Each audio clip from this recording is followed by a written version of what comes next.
Hello, welcome to Russian language presentation in second language acquisition by Nick Portier. My participant was actually born in Russia and moved to the United States when she was 5 years old. Russian is her first language and she was an English language learner. First off, I want to get into the history of the Russian language, but what I want to show you before that is a map of where Russian language is spoken. So, if we look here in the light blue, that is the country where Russian is considered the official language. This is all of Russia and Eurasia. Then if we go to the light color here, or here, that is where Russian has at least 500,000 native speakers with a significant per capita per person. Finally, if we go to the purple color, that is a country where at least 8,000 people are speaking Russian in a native language. Alright, let's start with the history. Russian actually dates back as far as the 9th century, and it is one of 5 official languages for the United Nations. Pretty huge. And it actually became the official language of Russia in the 15th century. It is actually part of a Slavic group of the Indo-European language family.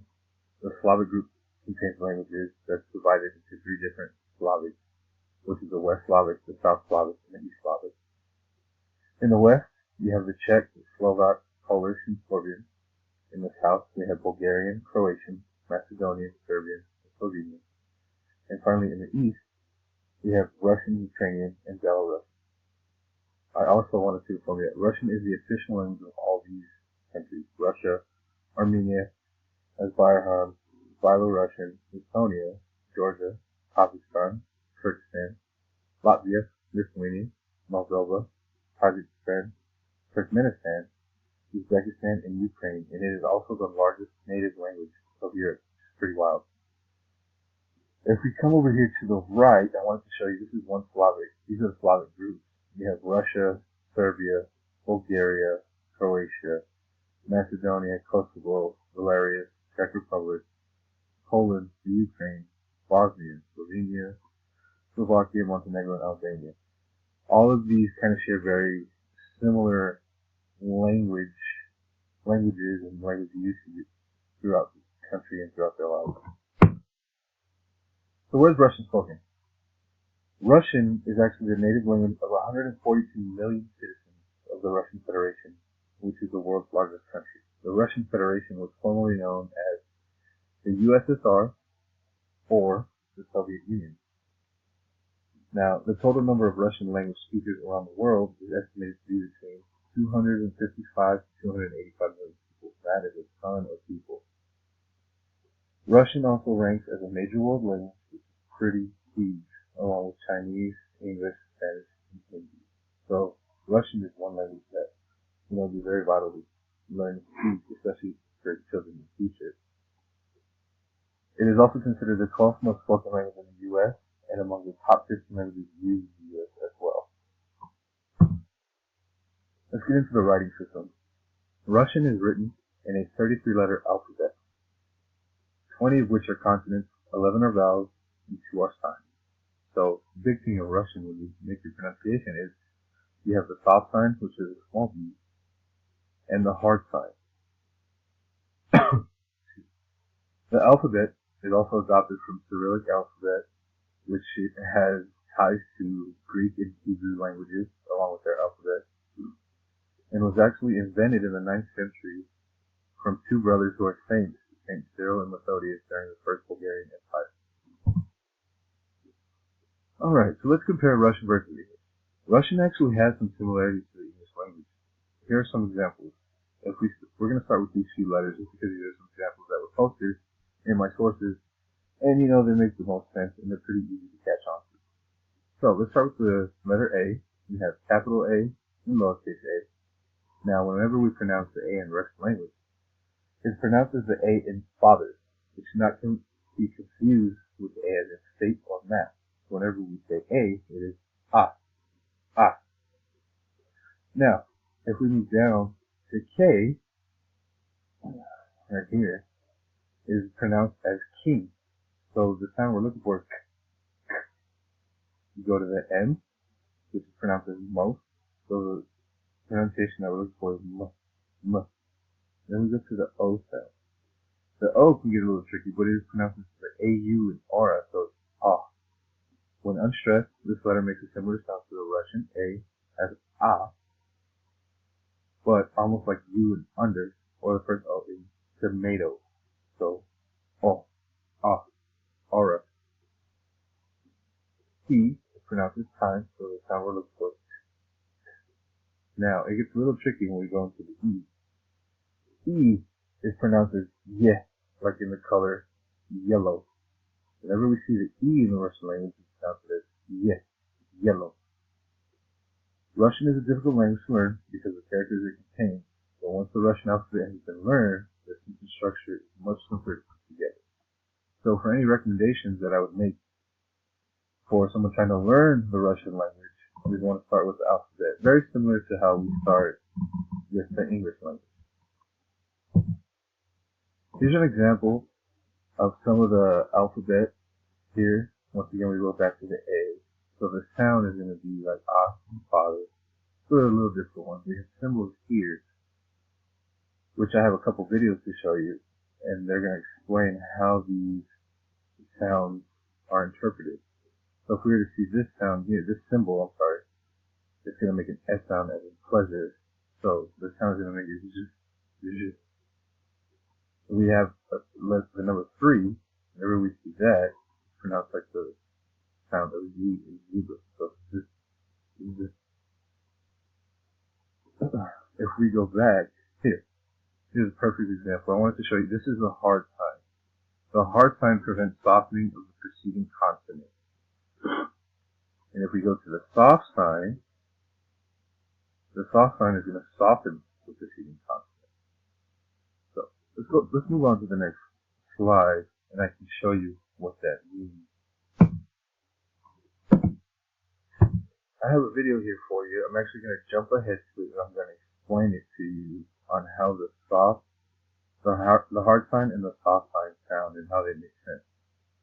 These are some really cool videos. I'll go ahead and I'll post them in another thread within our discussion, so that way you guys can watch them if you find them interesting. One is 14 minutes long. The second one is 9 minutes long. But they are fantastic examples. They explain the phonemes, the vowels, the spelling, what we're looking for. So let's go ahead and get into this. I'm going to jump start to the second minute.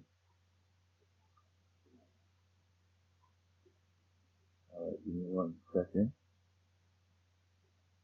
Alright, so we're going to start on the Russian consonants. It comes in 2 varieties of hard and soft. This comes in handy with palatalization.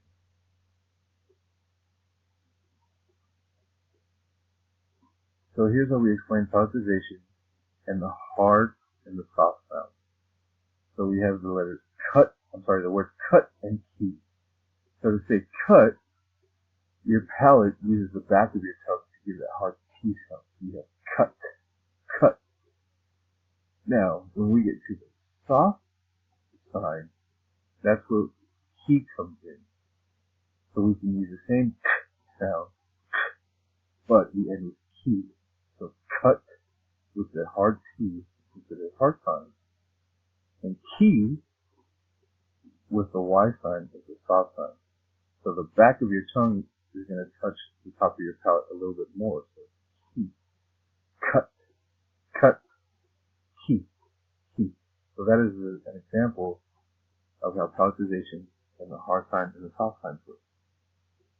Now, we'll get into some Russian pronunciation of the vowels. We're going to jump ahead to the first minute. Alright, so let's start with some Russian vowels. They're very simple compared to the consonants. There are 37 consonants. So we're looking at 7 main vowels and 3 reduced vowels.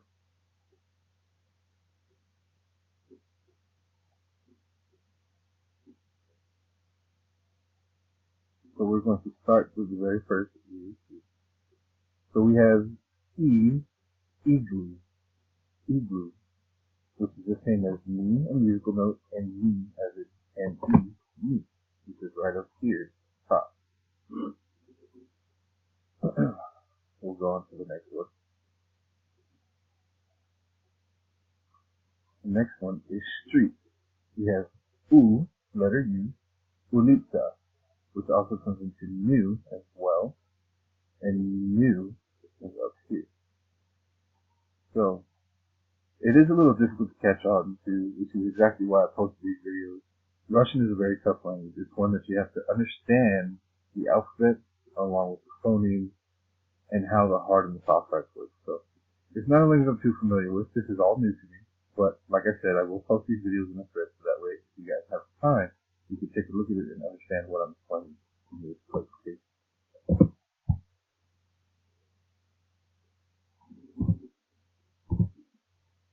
So we go back to the Russian morphology. Russian contains two types of morphology, inflectional and derivational. Derivational morphology is sometimes called word formation because rather than making the relations of words within a phrase, its job is to create a set of new words from each old one, whereas inflectional is the complete opposite.